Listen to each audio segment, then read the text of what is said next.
สบายดีตอนเช้าพี่เนาะวันนี้คำล่าก็สิไปเลาะสำรวจป่าคือเก่าเนาะแต่ว่าย่างมาก็โอ้มาสะอ่อนที่ว่าเพิ่นดำนาอยู่ไปเบิ่งนำกันจะเป็นดำนาแสงเด้อพี่น้องบ้านคำล่าจะเอิ้นว่านาแสงเนาะแต่ว่าบางบ้านเพิ่นจะเอิ้นว่านาปังสิบ่พี่น้องดำได้ประมาณอาทิตย์นึงนี่แหละพี่น้องไปคำล่าสิพาย่างไปพูดได้พี่น้องไปพักยูทูบเบื้องนั้นเนาะพักยูทูบเบื้องนั้นการเฮ็ดนาแซงนี่ก็จุดพิเศษของมันก็คือว่าเข้าจะงามกว่านาปีพี่น้องถ้าเป็นพันธุ์ปรับปรุงหรือว่าเป็นแนวพันธุ์เข้าที่ว่าที่เพิ่นปรับปรุงขนาดเนาะผลผลิตนี่จะได้หลายกว่านาปีอันนี้ก็ตามจากที่ว่าเคยเฮ็ดผ่านมาเนาะแล้วก็ได้ยินเพื่อนๆพี่ๆเพิ่นว่าให้ฟังเพราะว่านาแซงนี่มันจะความเสี่ยงมันจะน้อยก็คือว่าน้ำจะบ่ท่วมขนาดพี่เนาะแล้วก็พญานี่ก็จะบ่หลายเนาะนาปีนี้ฝนหลายแล้วมันจะมีพญาแมงบัวบ่ดวงก่อมันยังเข้าทำลายนั่นนะพี่น้องเนาะฉะนั้นก็บางเทื่อฝนหลายก็เฮ็ดให้น้ำท่วมนาก็คือที่พี่น้องได้เห็นหั่นแหละเนาะว่าเดี๋ยวนี้ฟ้าฝนตกบ่ถูกต้องตามฤดูกาลแล้วก็บางปีก็ฝนหลายเนาะบางปีก็ฝนน้อยใช่ไหมพี่น้องเฮ็ดให้การเฮ็ดให้เห็นหน้าหรือว่าการทำมาหากินอยู่ตามเขื่อนน้ำนี้มี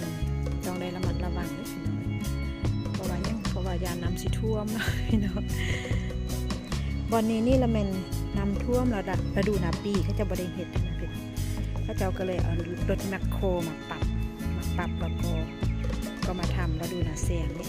ดำได้ประมาณอาทิตย์กว่าๆนี่พี่น้องเขาก็กำลังตั้งต้นเนาะเขาที่ดำไปกำลังตั้งต้นกำลังงามเลยพี่น้องให้บ้าง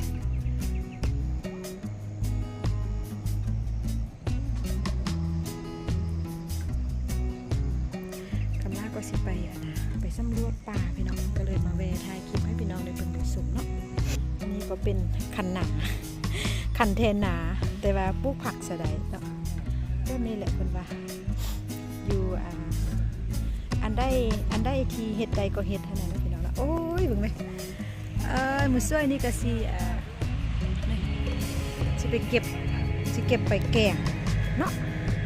เขาเจ้าบ่ได้ขี้ที่เด้พี่น้องเขาเจ้าให้เอาได้แต่ว่าเราก็ต้องข้ออนุญาตนั่นแหละเนาะเด้เราก็จะมันเลยพี่น้องโอ้มักทูเบอร์โอ้จะได้ข้อซื้อแล้วก่อนพี่น้องเป็นมักกะลายเด้พี่น้อง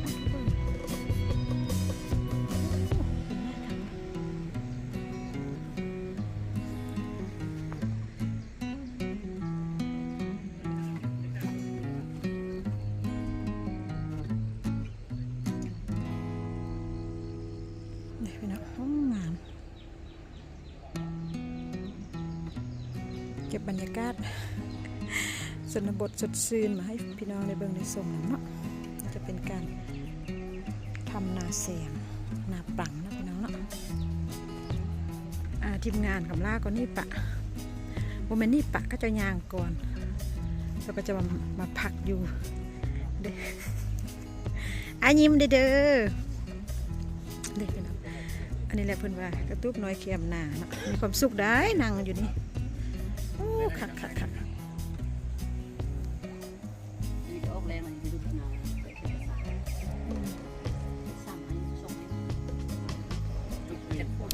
งามคักบ้างไหมวิวเนาะมันทำมันนั่นมันแจ้งดีนะขนาดของบ้านเมืองคนนี้คุณน้อยคนบ้านเมืองขับขนาดนั้นหลายใช่คุณวะบ่อนั่นห้องการกลุ่มเนาะมีบ้านเราสูงกว่ายุ่งแล้วค่ะน่ะมีอันนั้นได้ยินว่ามี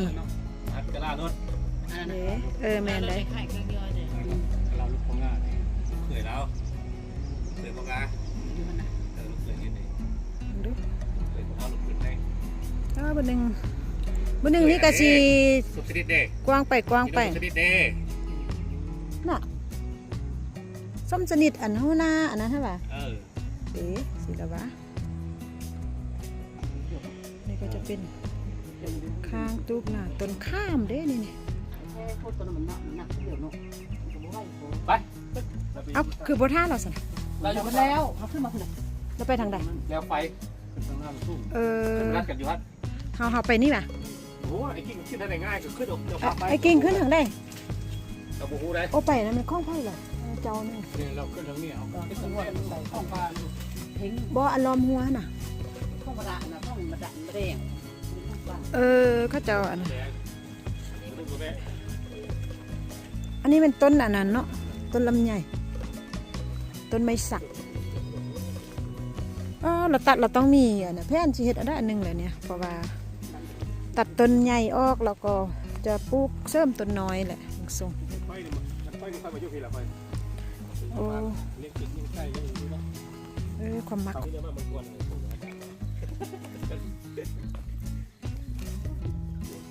อันนี้เป็นเห็ดคอกไก่ได้เนาะ นี่ อันนี้มันน่องปลาเลย ไปวันอันนี้ ไปทางนี้ปะ เดี๋ยวผมกลัวขนมครับรอเขาตัวโอ้ควายเข้ามาละคนตัวใหญ่ 4 5โอ้งาม ตาตัวสั่น ขึ้นใส่เอาบนกระโดดได้นะ โอ้เดี๋ยวพัดดี สั่นเพราะได้บ้านเฮาอันนี้ก็เลย พี่น้องเมื่อยเติบเด้อโอ้เป็นบ่เมื่อยบ่ เมื่อยแท้เมื่อยบาดขึ้นมาเถิงแล้วได้พี่น้องเมื่อกี้ถ่ายอยู่ลุ่มๆเลยอันนี้ก็สิขึ้นเมื่อหาปลาไม้พี่น้องก่อนสิฮอดปลาไม้นี่ก็ต้องผ่านหัวผ่านส่วนเนาะโอ้ยฝั่งแต่เสียงห้าแต่นี่แหละพี่น้องเมื่อยคัก เดือนก็ ว่าปีแห่งงามเมื่อยพี่น้องเมื่อย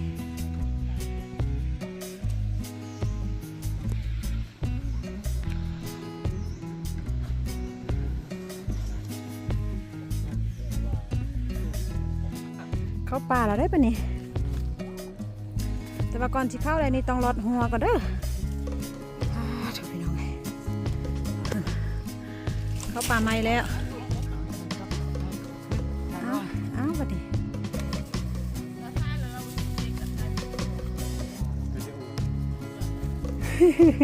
บ่เห็นเลยเนาะ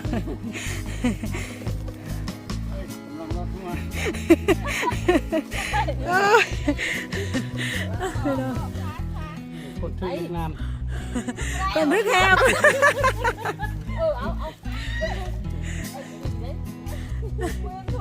อย่างคนหนึ่งอย่างนี้ใช่ประเทศมา โอ้ยบัดนี้ขึ้นเมื่อแล้วก็สำเร็จเราได้ลงเลยพี่น้องลงนี่ก็โอ้ยยากเทเลยต้องได้ระมัดระวังอย่างเต็มที่พี่น้องเพราะว่าคันท่าผลิตนี่ชื่อว่าหัวไทยลงเลยได้นี่นะพี่น้องโอ้ยเนาะ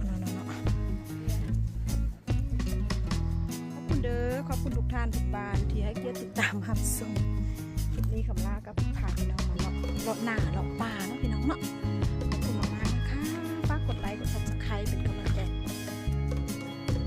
ถ้าบริษัทบนนี้พลาดประการได้ก็ต้องขอโทษขออภัยจังได้กับมากเป็นกำลังใจซัพพอร์ตส่งแผงคำลาด้วยเด้อพี่น้องก็ทุกท่านทุกบ้านมีสุขภาพแข็งแรงเฮงๆปังๆทุกห้วยรวยเงินกับทุกผู้ทุกคนสุขภาพแข็งแรงแล้วพี่น้องเนาะบ๊ายบาย